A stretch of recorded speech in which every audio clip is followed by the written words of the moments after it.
Thanks to European and American intervention, the war in Ukraine has been going on for some time now.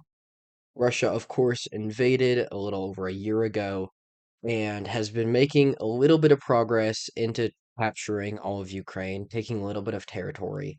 However, thanks to the intervention that I stated before, they have not managed to get any real momentum, right? It's been pretty stagnant. They have pushed a little bit in, gotten pushed back a little bit, and just been kind of a give and take with not a lot of border movement so far. It's been not great for Russia, right? Russia should have been able to just go in, take Ukraine, and that would be it. Just sweep through them. But Europe stepped in and stopped that from happening. Now, this has actually started to create a pretty big problem for the entire West, right? What they have done by stepping into this Ukraine conflict is they have created a constant enemy with Russia now. Before, we weren't on great terms, but we could have changed that. Trump, of course, wanted to increase relations with Russia. They would have been a very valuable ally. But we have completely killed that chance of happening with at least the next 20 years thanks to this conflict. Thanks to us stepping in and taking Ukraine's side on this. Why did we take Ukraine's side? We don't really have much of a reason to, right? They tried to join NATO, and then we were like, yeah, sure, go ahead, even though we knew that this would be an aggression towards Russia. And Russia fought back because Russia doesn't just say stuff and then not go through with it. They went through with it, and now we're having a war.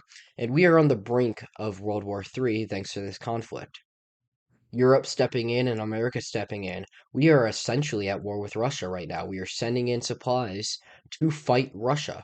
And a war with Russia means what? A war with the rest of Asia, war with China, war with most of the Middle East. It would be no good. It would be a massive global conflict with the potential for a nuclear war. And before, there wasn't really anything like too pressing, though, about this, right? Russia, it was like, look, there could be a conflict that could break out at any point, but, there isn't much of a reason to think it's going to happen immediate. There isn't much of a reason to think that this is something that could actually be realistic. While it seemed plausible, it didn't seem all that threatening and all that pressing.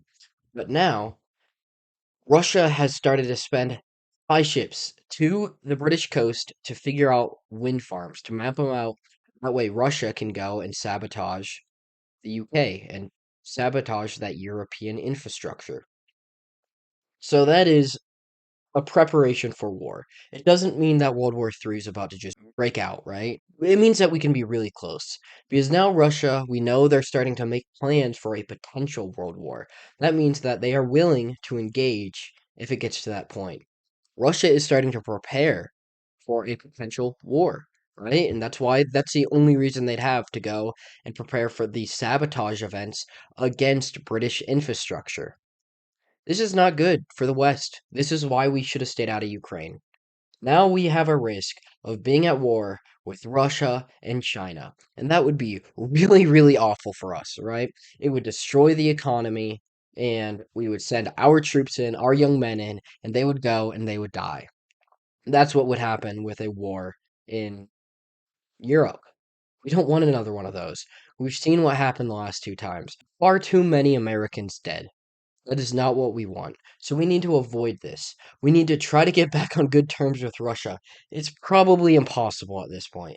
It's probably dead, but we need to at least get to a neutral point. We need to pull out of Ukraine, stop supporting them, and just leave Russia alone for a little bit. We need to stop poking the bear because we are asking them to go to war with us right now. And Europe really wants to go to war with Russia. So we need to just pull out of all of that.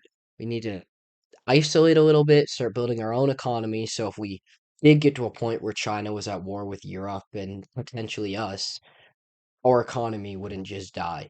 So pull out, start building up our own economy, make it so we can be a little bit more self-efficient because right now we don't have a lot of self-reliance. We are very reliant on Asian technology, specifically Chinese. And that is not a position that we want to be in with this potential war breaking out. So, yeah, we need to make some changes quick, or we are going to be seeing a world war here really quick. This is all I have for you guys today, though. So if you enjoyed it, like, subscribe, share the video. I greatly appreciate it. But I'm gonna head out on that note. So long, peace out, and God bless y'all.